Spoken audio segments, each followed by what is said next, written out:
I want to come to the nuclear issue in just a moment, but first off, you've taken an interest too in these lithium-ion batteries that are so common now around the country. They're used on a grand scale, of course, as part of the renewable backup, but in people's houses they're powering all sorts of things like e-bikes and golf buggies.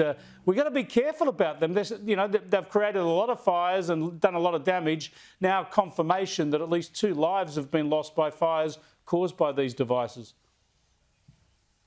Well, look, it's a tragic circumstance, and my heart goes out to the family and loved ones that are affected here. Apparently 2 people did escape these terrible fires, and I'm just concerned we're rushing so headlong in different directions that there's a lot of risks we're not properly factoring in. Had a day-long fire, or a couple of days-long fire near where I'm based in central Queensland recently, spewing toxic fumes all over a local community.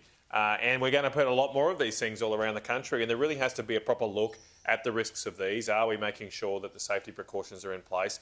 And that's why the Nationals Party and the Liberal Party have tried constantly in the last year to establish a Senate inquiry into the renewable energy, so-called transition into renewable energy. We need to look at these things because there's a whole lot of impacts on our electricity system, on the safety of our grid that should be properly investigated. But no surprise, the Labor Party and the Greens have teamed up together to stop that investigation. They don't want these questions asked. And if we're not going to ask the questions, if we're not going to get to the bottom of these issues, unfortunately, I'm worried that more people will be hurt, and we don't want to see that.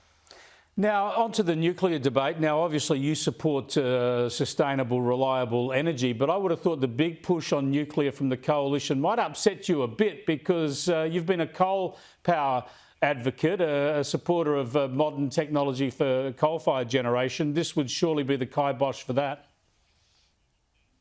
Well, I don't think it should be, for a start, but just to abuse yourself of any preconceptions, I just love all types of power. I just love electricity. As long as it's there. I think we need more of it. It's a wonderful miracle that Benjamin Franklin discovered centuries ago and has been passed down to us, that we can just flick a switch and things work. And I think that's part of our problem, is that people have become so used to things just working, they don't quite understand the complexities involved of delivering those electrons on a constant basis to your household. So I do think we need all types of power. I think we need to install renewable energy where it's can have it make a difference, and it's got its limited scopes. But we just can't power a whole industrial economy on power sources that rely on the weather.